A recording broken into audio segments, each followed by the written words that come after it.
friends. Okay, so today I just did a bunch of Q&A on my Instagram. And so I'm going to answer a bunch of more questions here, and you guys can go watch them later. If you happen to be watching this and you want to put them in the chat, that's great too. But I don't think I've ever done this before. You have to excuse my mess. I am in the middle of moving, so that's a fun experiment. But I have a bunch more questions from my Monday AMA. I do a Monday AMA every week on my Instagram. So I figure we might as well do more of them here. Might as well answer more questions here. So why not? Let's get started. The first question for people that someone has is, I always feel really dizzy, like I want to faint in a restaurant/grocery store, but I'm fine at home. What do I do first?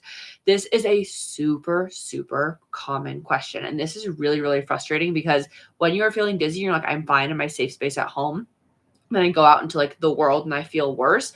That is incredibly frustrating because a lot of life is lived outside of our home. So what do we actually do about this situation?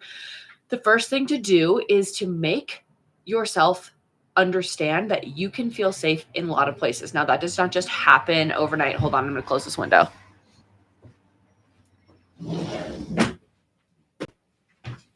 Okay. So that does not just happen overnight. This happens with really slow, consistent progress. So the first thing you want to do is get yourself on a breathing schedule. A breathing schedule is important because you are going to start to understand, hey, not only can I understand how to regulate my nervous system, which is what a breathing schedule does, when I am like up here with dizziness and anxiety and all of the things, but also we're going to learn to regulate our nervous system when I'm already feeling okay. Like currently right now, I feel kind of in the middle. If it's like a 0 to 10, 10 being like a panic attack, 0 being I feel nothing. 5 to 6 is kind of that normal range where most people live. I feel probably like a 6 or a 7 right now. Like I'm streaming live on YouTube, something I've never done before. So when we're thinking about this, we want a breathing schedule, not only so we understand, hey, I can bring myself back down when I'm up here, but also so generally I feel like I understand when I'm out in public and I'm feeling up here, I can bring myself back down is what we're really trying to get to. So that's going to be step one of trying to figure out how to return to the grocery store, things like that, is I know how to regulate my nervous system. There are so many ways that you can ultimately regulate your nervous system that are not breathing, but breathing I think is just like an easy one. It's free. You can always bring it with you, stuff like that. That's step one is, can I regulate my nervous system? Step two is going to be really slow return to things. So I would start with a grocery store that's hopefully close to you, or maybe like a bodega, something that is near you, that you can get to easily. So you're going to go to the grocery store that's near you. The closest grocery store to me is in Albertson. So I would go into the Albertsons and literally just like stand in the entryway for 30 seconds to 1 minute and then leave and see how I feel afterwards.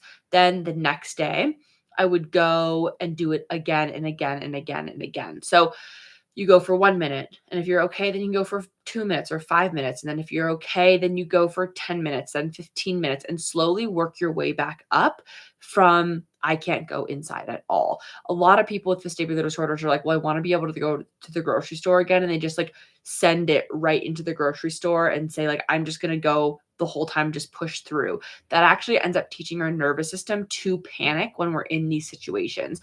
And we actually want to avoid that panic when we're in these situations. So to do that, again, we have to learn how to regulate our nervous system and slow return to these things. If you are a person who ran a marathon and you're in the middle of training for a marathon and you tore a muscle in your leg, you wouldn't just keep trying to run that marathon because it's going to make that leg tear, that hamstring tear, that muscle tear worse than it already is, right? So we want to apply the exact same thing to our vestibular disorder and to recovery from that as well. Someone in the chat, and if you have any questions, you're welcome to ask them in the chat. What are the symptoms of triple PD? I feel like I might have it, but I'm confused. So triple PD is a form of chronic subjective dizziness. It is persistent postural perceptual dizziness. And the diagnostic criteria are very, very, very specific. So the diagnostic criteria matter because they specifically say that it is not a standalone condition. Triple PD is a condition that comes after something. So if you have PPPD, it's coming from something. It is not just like you one day wake up with 3PD. So let's go through the diagnostic criteria together. I also have a free masterclass on my YouTube about this if you want to more deep dive into triple PD. But triple PD is, I'm going to read it to you, one or more symptoms of dizziness, unsteadiness, or non spinning vertigo present on most days for 3 months or more.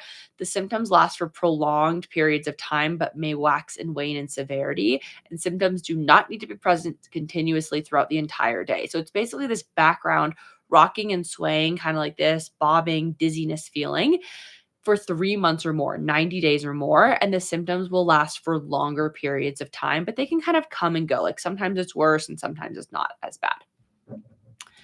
B states that persistent symptoms occur with specific provocations but are exacerbated by these 3 factors. So these symptoms will get worse when you are in an upright posture, if you are doing active or passive motion, or you have exposure to moving visual stimuli or complex patterns. So that would be things like going to the grocery store and things like that would typically make triple PD feel worse. The next is this disorder, and this is the most important one that everyone likes to forget about. This disorder is precipitated by conditions that cause vertigo, unsteadiness, dizziness, or other problems with balance, including acute, episodic, or chronic vestibular syndromes, or other neurologic or medical illnesses or psychological distresses. So this means that triple PD doesn't just show up one day. It's not something that just like all of a sudden you have. Like this could be that could be vestibular migraine, that could be vestibular neuritis, that could be BPPV, but that is not triple PD. It comes from something and somewhere else. When the precipitant or the thing causing it is an acute or episodic condition, symptoms may settle into the criterion A from before, and as the precipitant resolves, they may occur intermittently at first and then consolidate into a persistent course. And when it's a chronic syndrome, symptoms may develop slowly and then worsen gradually. And then D and E are that the symptoms cause significant distress or functional impairment, and the symptoms are not better accounted for by another disease or disorder. So hopefully that makes sense. I know it's a lot of things about triple PD. Again, I have a more in-depth course about this. It's totally free. It's on my YouTube. You could just like go to my channel and type in triple PD and that will pop up.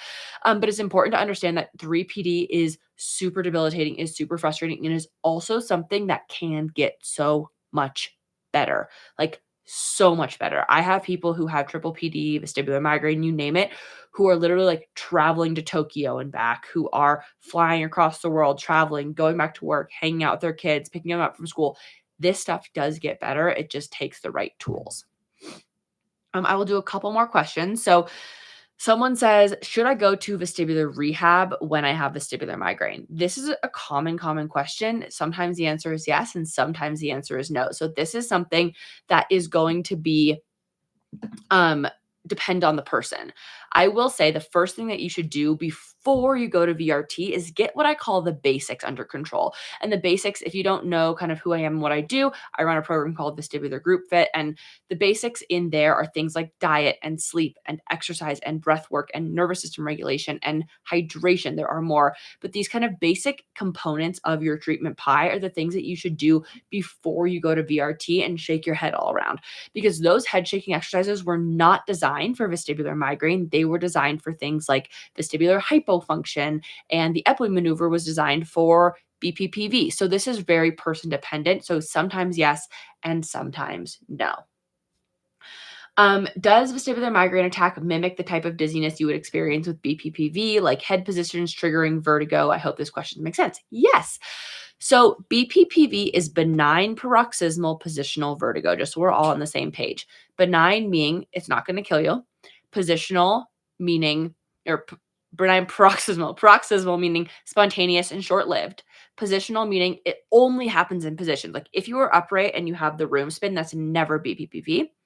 And then vertigo, meaning the room spins. So BPPV is when ear crystals that are supposed to live in one part of your ear slip into a different part of your ear, your semicircular canals. Then they're kind of like moving back and forth. They cause nystagmus, which presents as vertigo. And therefore, you have BPPV, it's treated with an Epley maneuver or a different canalith repositioning maneuver depending on the canal it's in.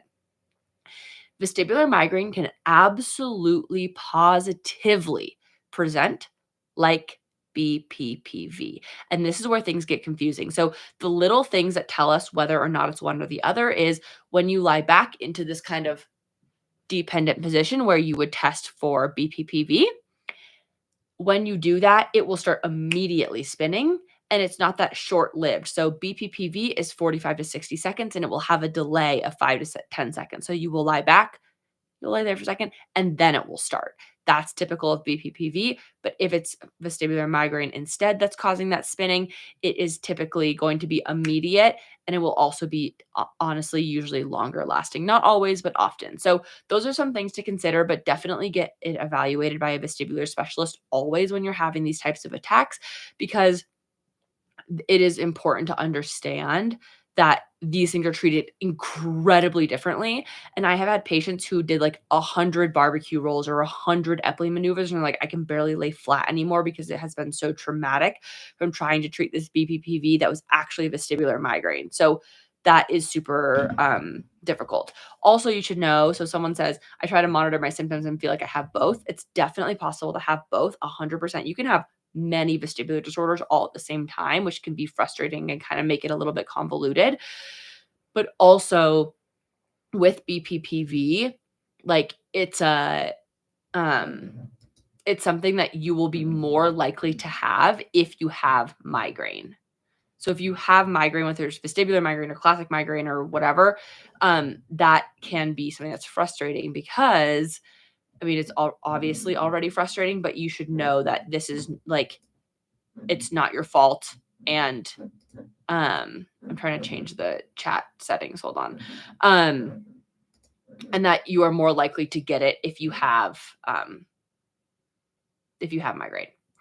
My BPPV developed into triple PD 2 years ago. Will it completely go away? So there is some misinformation on the internet right now that triple PD has a cure. And I want you to stay with me. This is where everyone drops off and is like, I'm going to be dizzy forever. You're not going to be dizzy forever. Triple PD is not a I'm going to be dizzy forever sentence. I like to use this fork in the road analogy. So whichever fork in the road is thicker, you can see this one's obviously thicker than this one, in your brain is going to be the path of least resistance for your brain. The path of least resistance for your brain is the one your brain is automatically going to go to. It's why you get up and you brush your teeth in the exact same way every day with the exact same hand every day, and you do the exact same thing. It's easier to do it that way, right? If you start to like brush your teeth with your opposite hand, it's harder because it's harder for your brain. Same thing with triple PD. So right now you're going through this brain path over and over and over and over again. That's like the simple way to put it is the dizzy, anxious, dizzy cycle over and over and over and over again. The way to stop this is to have a corrective experience. So not try to be like, this has to go away. I'm so frustrated by this symptom. It's got to go away. That is a way to actually make triple PD more ingrained because it's a fear response in your brain. It is the neural circuit in your brain is repeating and repeating and repeating. And that fear response is absolutely making it worse, which is so frustrating because it is objectively scary. Dizziness is scary. Dizziness is frustrating. It is anxiety provoking. It is all of those things. But when we start to kind of let it go and detach and allow that emotion to be there and kind of look at it like, oh yeah, that is scary and that is frustrating, but I'm okay. I'm still safe. I can regulate my nervous system. That is when things start to actually improve and get better. So please let me know if that doesn't make sense, but that is the way that we actually treat triple PD. An SSRI can be really helpful, or an SNRI can be really helpful, things like that. And this also can explain why some days are better than others. This is for a lot of reasons, but it's because of stimulation. It's because of sleep. It's because of caffeine. It's because how you're eating. Is your blood sugar balanced? What are you doing? How much stress are you under? All of those things affect your brain. And we often quit listening to our bodies as adults. Like as adults, we're like, oh, I'm going to eat because it's noon, but not necessarily when I'm hungry, right? Like that's when I'm going to have food or lunch.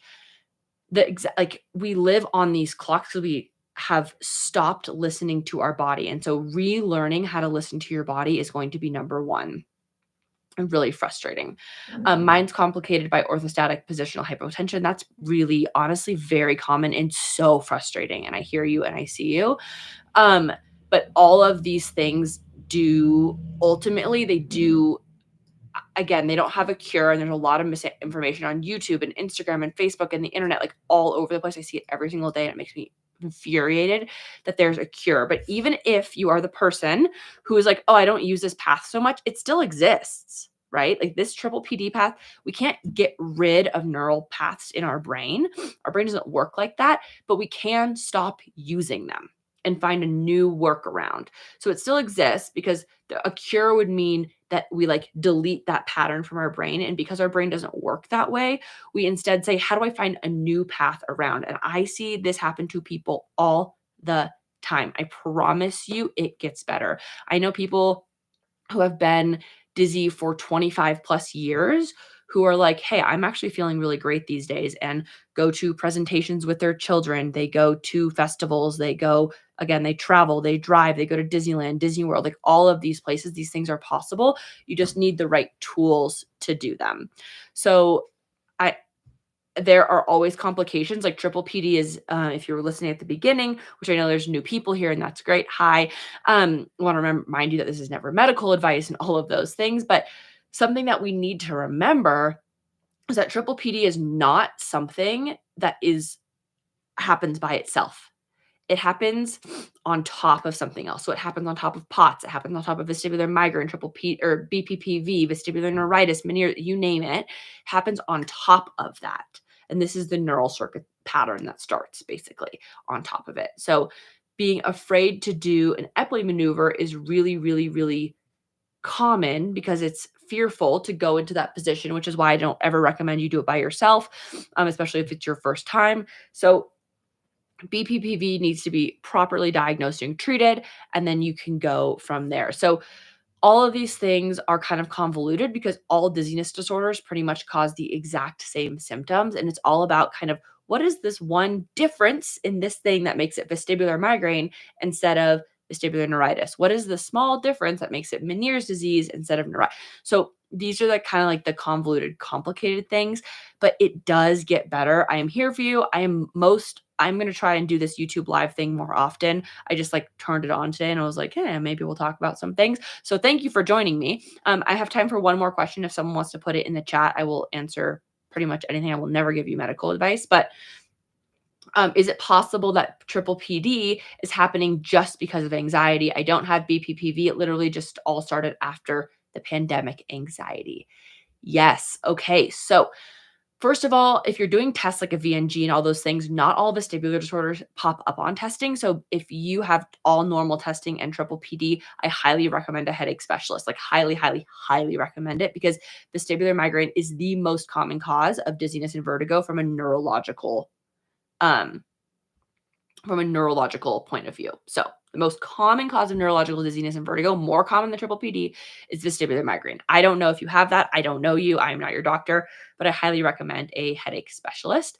That being said, can it literally happen just because of anxiety? Yes, that is possible that it's just because of anxiety. But if you feel like, hey, I think this is something a little bit more than anxiety, I'm having light sensitivity or sound sensitivity, I'm having any sort of like facial tingling or arm tingle, if I'm having any other neurological symptoms, that's when it's like, hey, it's probably not just that. But I have seen a couple of people this happen to from just anxiety. Yeah, so it is possible, but it's less common than having it from another vestibular disorder. So I hope that that makes sense. All right. If you don't know where to find me, you can find me obviously here on Instagram. That is where I am most available for DMs and things. My email is madison@thevertigodoctor.com. And what else do I do? I run a group program called Vestibular Group Fit, which is a group. Oh, you just joined the group. Hi, I'm so glad. It's been so helpful. I love you. Hi, I'll see you in there. But yeah, it's a group program that is specific to your diagnosis. So you take a little quiz at the beginning if you have one, or if you don't have one. It is available internationally. We'll walk you through exactly the things that you need to do in order to treat your vestibular disorder. If you use the code READY at checkout, it'll give you 15% off any any subscription link that you would like. And I answer 100% of questions all of the time. It is my full-time job to help people through that and give them access to my brain in a group setting. So it's so much more affordable than one-on-one treatment, coaching, wellness services. I love you all, and I will see you next time I do this.